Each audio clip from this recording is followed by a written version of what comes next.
जय हिंद दोस्तों, स्वागत है आप सभी लोगों का एक बार फिर से तैयारी कर लो चैनल में। और आज की वीडियो में हम लेकर आए हैं यूजीसी नेट जेआरएफ का सिलेबस। हिंदी सब्जेक्ट का कोड है 20। जैसा कि दोस्तों हमने पिछले साल यूजीसी नेट जेआरएफ अक्टूबर 2021 के नाम से प्लेलिस्ट बनाई थी, जिसमें हमने 100 से ज़्यादा वीडियोस देखी थी। तो उसी प्रकार से इस साल भी हम लोग नई स्ट्रैटेजी और नए नोट्स के साथ प्रस्तुत हुए हैं और उम्मीद करते हैं कि ये नई स्ट्रैटेजी, ये नए नोट्स आने वाली परीक्षाओं के लिए बहुत ही लाभकारी होंगे। जैसा कि पिछले साल भी आपने उन प्लेलिस्ट की वीडियोस को देखकर सफलता हासिल की है, उसी प्रकार उम्मीद करते हैं कि ये प्लेलिस्ट भी आपके लिए लाभकारी होगी।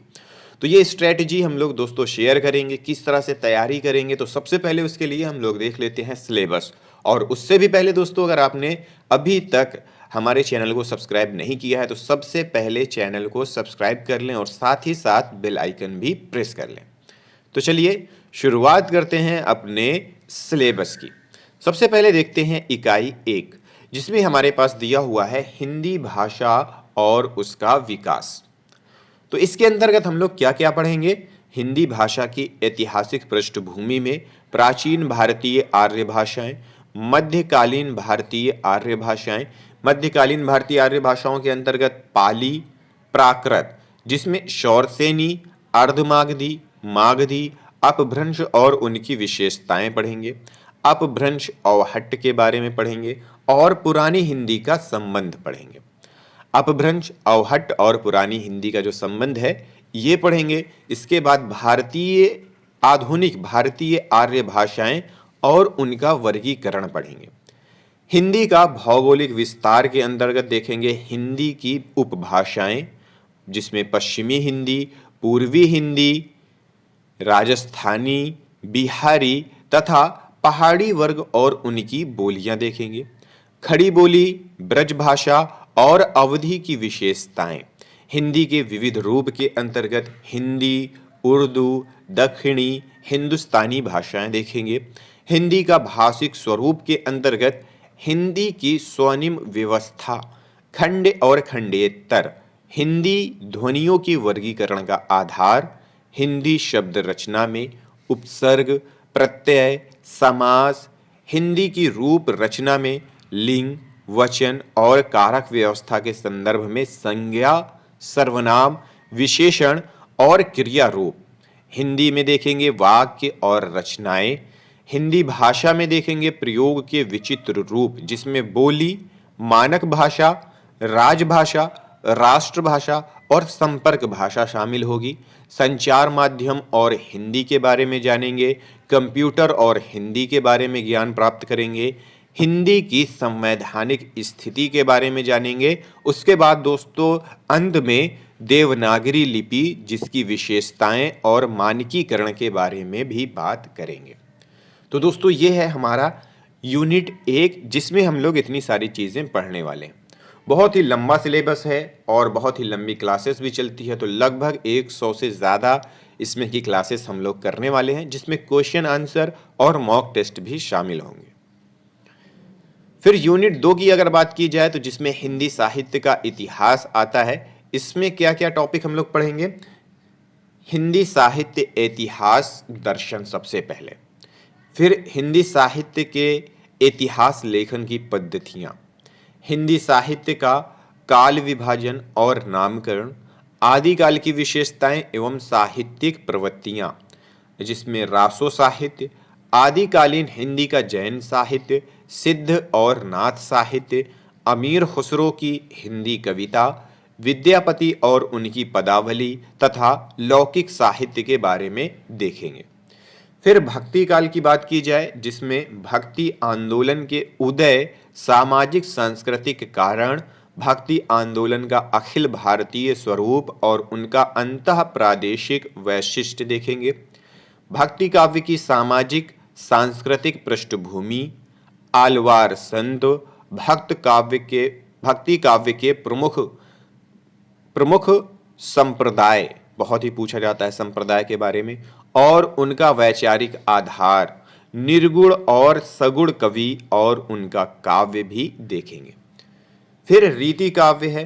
रीति काल में सामाजिक सांस्कृतिक पृष्ठभूमि देखेंगे, रीतिकाल की प्रमुख प्रवृत्तियां, इसके अंतर्गत रीतिबद्ध, रीति सिद्ध और रीति मुक्त काव्य धारा है।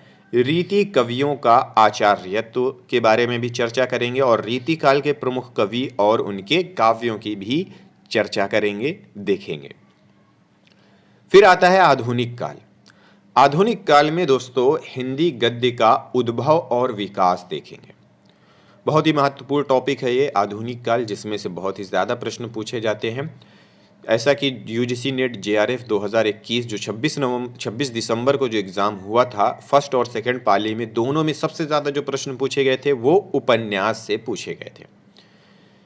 फिर भारतेंदु पूर्व हिंदी गद्य, 1857 की क्रांति और सांस्कृतिक पुनर्जागरण, भारतेंदु और उनका युग, पत्रकारिता का आरंभ और 19वीं सदी की हिंदी पत्रकारिता, आधुनिकता की अवधारणा। उसके बाद द्विवेदी युग में महावीर प्रसाद द्विवेदी और उनका युग, हिंदी नवजागरण और सरस्वती, राष्ट्रीय काव्य धारा के प्रमुख कवि, स्वच्छंदतावाद और उनके प्रमुख कवि, ये देखेंगे।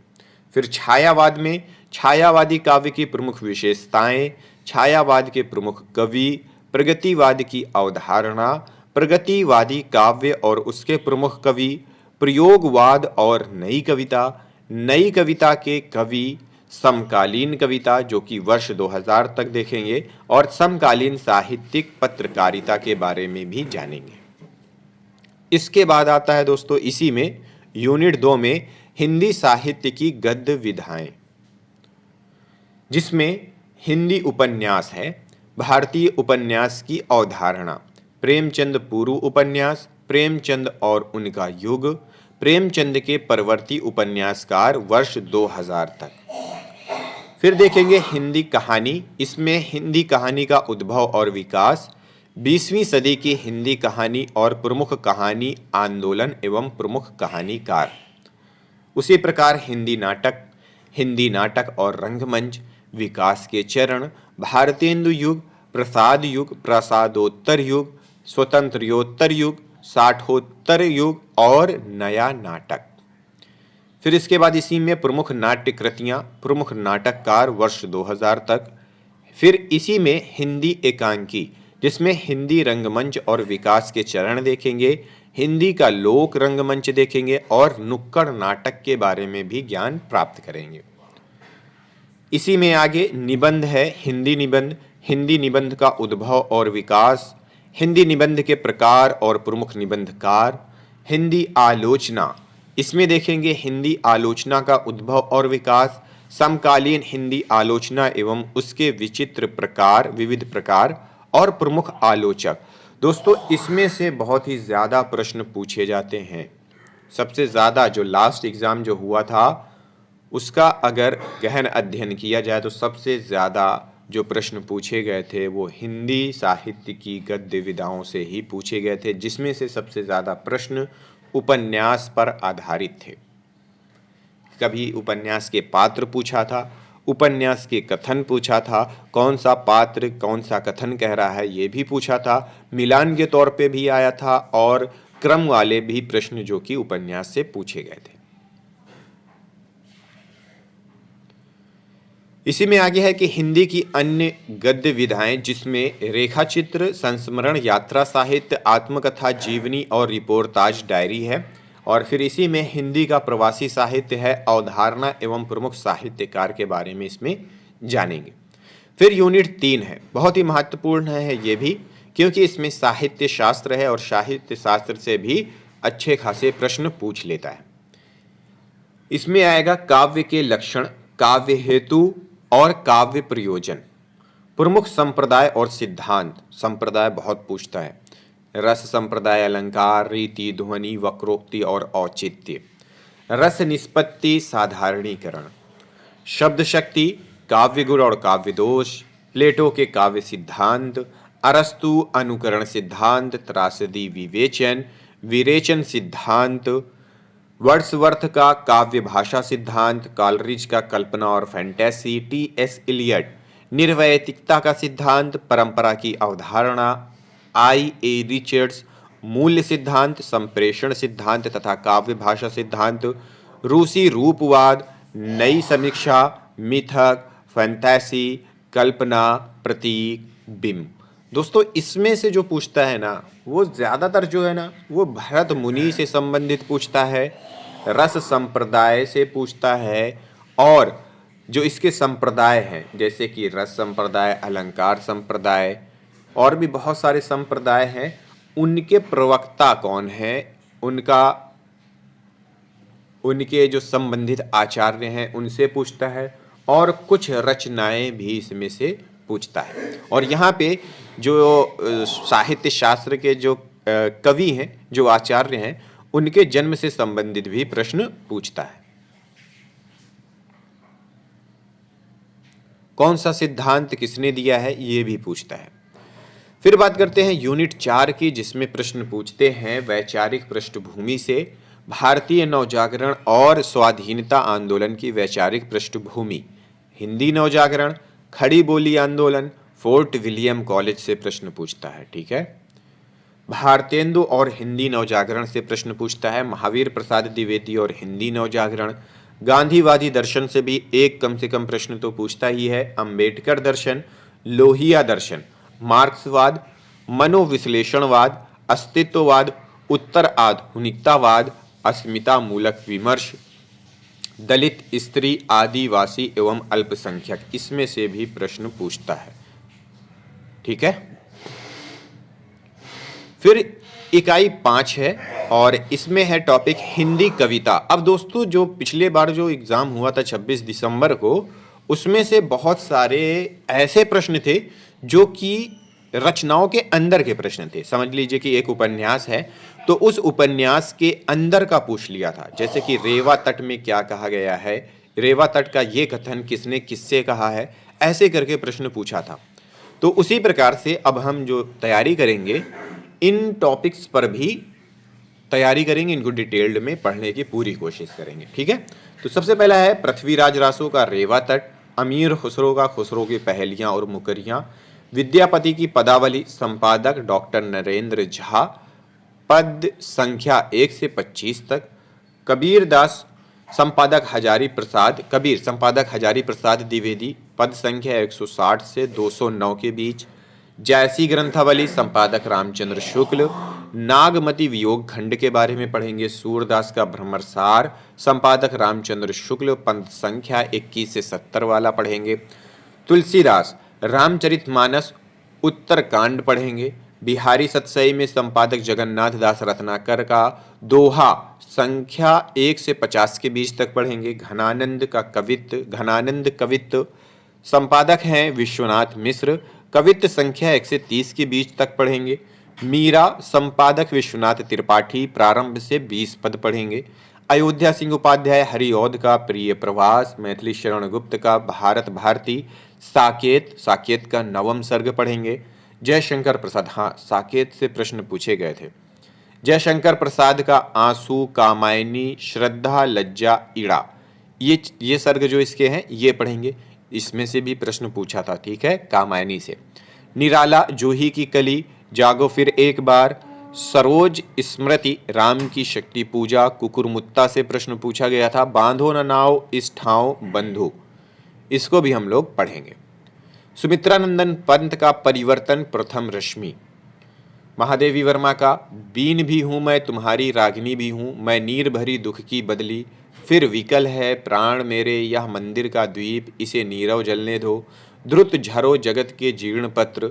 उसके बाद रामधारी सिंह दिनकर का उर्वशी तृतीय अंग पढ़ेंगे और रश्मि रथी को पढ़ेंगे, नागार्जुन का कालिदास बादल को घिरते देखा है, अकाल और उसके बाद खुरदुरे पैर, शमशान की बंदूक, मनुष्य हूँ, ये पढ़ेंगे। इसके बाद सच्चिदानंद हीरानंद वात्स्यायन अज्ञे जी का कलगी बाजरे की यह द्वीप अकेला, हरी घास पर चढ़भर, असाध्य वीणा, कितनी नावों में कितने बार, इन्हें भी पढ़ेंगे, और भवानी प्रसाद मिश्र का गीत फरोश, सतपुड़ा का जंगल, मुक्तिबोध का भूल गलती, ब्रह्म राक्षस अंधेरे में, धूमिल का नक्सलवाड़ी, मोचीराम, अकाल दर्शन, रोटी और संसद, ये पढ़ेंगे। तो दोस्तों ये जितनी भी यहाँ पे रचनाएं और उनके कवि दिए हुए हैं ना, जो उनकी रचनाएं दी हुई हैं, तो इन्हीं के अंदर से भी प्रश्न पूछता है। और पिछले जो 26 दिसंबर को जो एग्ज़ाम हुआ था 2021 में, उसमें भी बहुत सारे प्रश्न इनसे पूछे गए थे। तो हल्के में नहीं लेना है, इन्हें भी गहन अध्ययन के साथ पढ़ना है। फिर है अगली इकाई है हिंदी उपन्यास की, जो कि जिसमें है पंडित गौरी दत्त का देवरानी जेठानी की कहानी, लाला श्रीनिवास दास का परीक्षा गुरु, प्रेमचंद का गोदान। गोदान से बहुत सारे प्रश्न पूछा था, इसके पात्र पूछा था और एक कथन भी पूछा था कि यह कथन किसने किससे कहा है। फिर है अज्ञे का शेखर एक जीवनी भाग 1, हजारी प्रसाद द्विवेदी जी का बाण भट्ट की आत्मकथा, इस पर भी एक प्रश्न पूछा गया था। और सबसे ज़्यादा दोस्तों जो है ना, पिछले बार 26 दिसंबर 2021 के एग्जाम में उपन्यास से ही प्रश्न आए थे। फणीश्वर नाथ रेणु का मैला आंचल, यशपाल का झूठा सच, अमृतलाल नागर का मानस का हंस, भीष्म साहनी का तमस, तमस से भी प्रश्न पूछा था। श्री लाल शुक्ल का राग दरबारी, कृष्णा सोबती का जिंदगी नामा, मन्नू भंडारी का आपका बंटी, जगदीश चंद्र का धरती धनना अपना। तो ये सारी चीज़ें हमें पढ़नी है। इसके बाद है अगली यूनिट है हिंदी कहानी, जिसमें हम लोग पढ़ेंगे राजेंद्र बाला घोष की बंग महिला, जिन्हें कहते हैं राजेंद्र बाला घोष को, उनका चंद्र देव से मेरी बातें दुलाई वाली, माधव सप्रे का एक टोकरी भर मिट्टी, सुभद्रा कुमारी चौहान का राही, प्रेमचंद का ईदगाह दुनिया का अनमोल रतन, राजा राधिका रमण प्रसाद जी का कानों में कंगना, चंद्रधर शर्मा गुलेरी का उसने कहा था, जयशंकर प्रसाद का आकाशदीप, जैनेन्द्र का अपना अपना भाग्य, फणीश्वर नाथ रेणु का तीसरी कसम, लाल पान की बेगम, अज्ञे का गैग्रीन, शेखर जोशी का कोसी का घटवार, भीष्म साहनी का अमृत सर आ गया है, चीफ की दावत, कृष्णा सोबती का सिक्का बदल गया है, इंस्पेक्टर माता दीन चांद पर यह है हरिशंकर परसाई का, और ज्ञान रंजन का पिता, कमलेश्वर का राजा निरंबसिया और निर्मल वर्मा का परिंदे। उसके बाद अगली इकाई में है हिंदी नाटक, इकाई 8 में है हिंदी नाटक, जिसमें हमें पढ़ने हैं किस क्या क्या, भारतेंदु जी का अंधेर नगरी, भारत दुर्दशा, जयशंकर प्रसाद का चंद्रगुप्त, स्कंदगुप्त, ध्रुव स्वामिनी, धर्मवीर भारती का अंधा युग, लक्ष्मी नारायण लाल का सिंदूर की होली, मोहन राकेश का आधे अधूरे आषाढ़ का एक दिन, हबीब तनवीर का आगरा बाजार, सर्वेश्वर दयाल सक्सेना का बकरी, शंकर शेष का एक और द्रोणाचार्य, उपेंद्र नाथ अश्क का अंजो दीदी और मन्नू भंडारी का महाभोज। फिर अगला यूनिट है 9वीं यूनिट, जिसमें हिंदी निबंध है और इसमें से पूछता है भारतेंदु जी का दिल्ली दरबार दर्पण, भारत वर्षोन्नति कैसे हो सकती है, प्रताप नारायण मिश्र का शिवमूर्ति, बालकृष्ण भट्ट का शिव शंभू के चिट्ठे, रामचंद्र शुक्ल का कविता क्या है से प्रश्न पूछा गया था। हजारी प्रसाद द्विवेदी नाखून क्यों बढ़ते हैं, विश्व विद्यानिवास मिश्र मेरे राम का मुकुट भीग रहा है, अध्यापक पूर्ण सिंह मजदूरी और प्रेम, कुबेरनाथ राय उत्तरा फागुनी के आसपास, विवेकी राय का उठ जाग मुसाफिर, नामवर सिंह का संस्कृति और सौंदर्य। फिर इकाई 10 है, जिसमें आत्मकथा, जीवनी तथा अन्य गद्य विधाएं पूछता है, जिसमें से राम वृक्ष बेनीपुरी की माटी की मूर्तें, महादेवी वर्मा की ठुकरी बाबा, तुलसी राम का मुर्दहिया, शिव रानी देवी का प्रेमचंद घर में, मन्नू भंडारी का एक कहानी या भी, विष्णु प्रभाकर का आवारा मसीहा। तो मुर्दहिया से प्रश्न पूछा गया था लास्ट जो एग्जाम हुआ था। इसके बाद दिया हुआ है हरिवंश राय बच्चन जी का क्या भूलूं क्या याद करूं, रमणिका गुप्ता का आप हुदरी, हरिशंकर परसाई का भोला राम का जीव, कृष्ण सुंदर का जामुन का पेड़, दिनकर जी का संस्कृत के 4 अध्याय, मुक्ति बोध का एक लेखक की डायरी, राहुल शंकरात्यायन जी का मेरी तिब्बत यात्रा, अज्ञे जी का अरे यायावर रहेगा याद।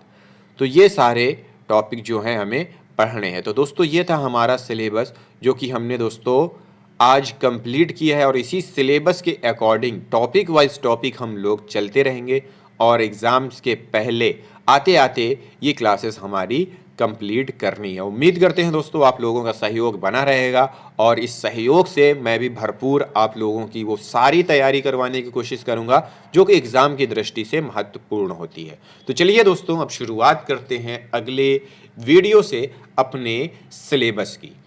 तैयारी कर लो के साथ तैयारी करते रहें, अपने नोट्स इन्हीं वीडियोस से बनाते रहें। उम्मीद करते हैं आपको सफलता ज़रूर मिलेगी। मिलते हैं अगली वीडियो में अगले टॉपिक के साथ। इस वीडियो को देखने के लिए बहुत बहुत धन्यवाद।